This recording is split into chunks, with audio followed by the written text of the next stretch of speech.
Cassidy Hutchinson was at the heart of the Trump White House, the principal aide to Donald Trump's chief of staff. The witness will please stand and raise her right hand. The hearing was unscheduled, and the speculation over what she might say, huge. The president was extremely angry at the Attorney General's AP interview and had thrown his lunch against the wall. You can see a map of the first floor of the West Wing. From the perspective of an insider with a desk just yards from the Oval Office, she described a volatile president in the days around the storming of the US Capitol. That morning, on January the 6th, 2021, Mr. Trump prepared to address his supporters. He was told some in the crowd were armed, but didn't care and wanted the magnetic security screens to be removed.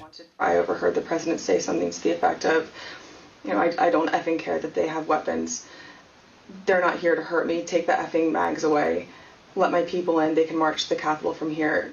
Pre-recorded and live testimony as the committee seeks to prove that the former president knew an armed mob was bent on violence and to prove that all this was the culmination of his plan to overturn the election result. Listen to this about the moment the Secret Service deemed it too dangerous for the president to go to the Capitol. The president said something to the effect of, "I'm the effing president, take me up to the Capitol now." To which Bobby responded, "Sir, we have to go back to the West Wing." The president reached up towards the front of the vehicle to grab at the steering wheel. Mr. Engel grabbed his arm, said, "Sir, you need to take your hand off the steering wheel. We're going back to the West Wing. We're not going to the Capitol." Mr. Trump then used his free hand to lunge towards Bobby Engel. Up at the Capitol, they were calling for the vice president to be hanged. He had defied Trump and recognized Joe Biden as president.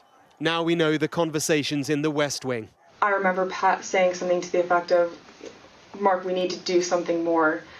They're literally calling for the vice president to be effing hung."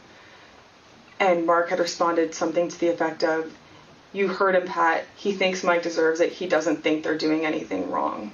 Days of evidence, many revelations, but an indifferent American public, well, today it delivered quite some punch.